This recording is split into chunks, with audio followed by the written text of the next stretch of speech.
Government regulation in technology. Regulating technology's future. The rapid advancement of technology has reshaped the Philippine society, making government regulation crucial in managing and its impact on economy, communication, education, and governance.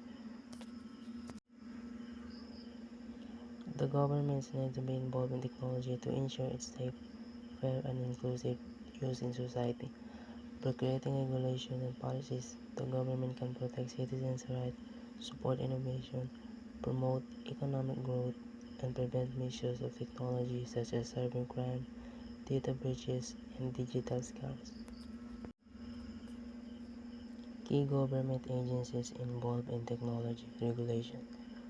Department of Information and Communication Technology, or DICT, leads efforts in promoting cybersecurity, digital infrastructure, and ICT development.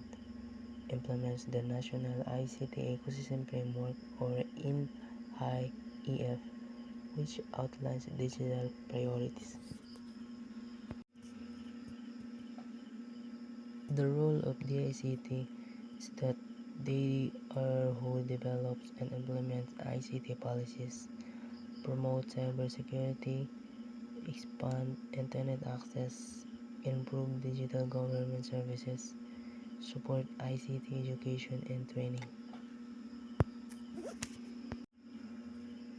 Next is National Telecommunication Commission, or NTC, regulates the radio, television, and telecommunication service, oversees internet service providers, or ISPs, and mobile network operations.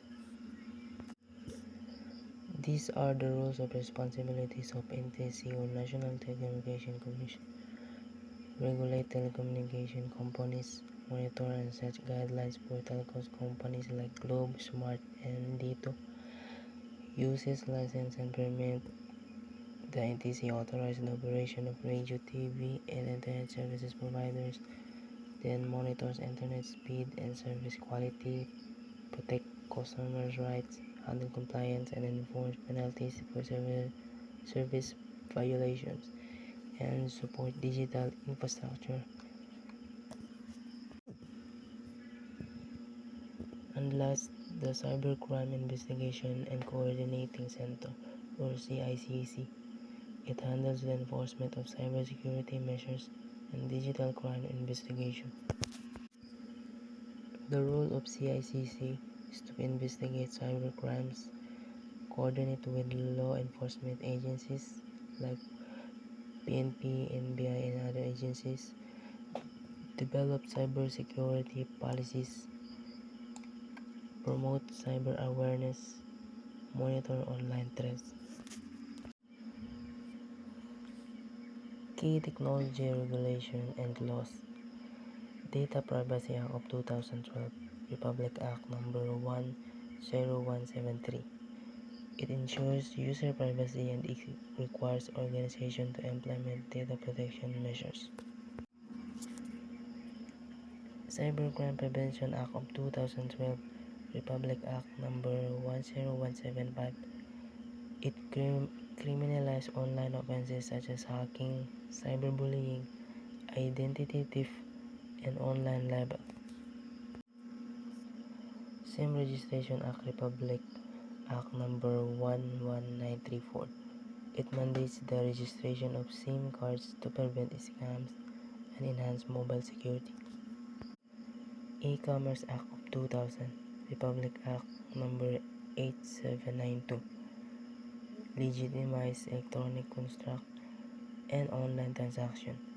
Promote e-commerce and digital businesses processes.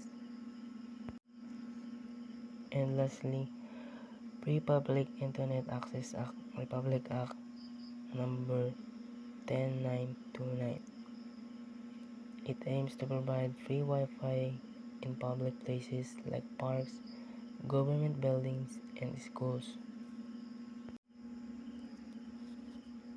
The government regulation in technology is essential in the Philippines to ensure public safety, drive economic growth, and encourage innovation. Continued progress requires regular update to laws and strong collaboration between government and private sectors and civil society.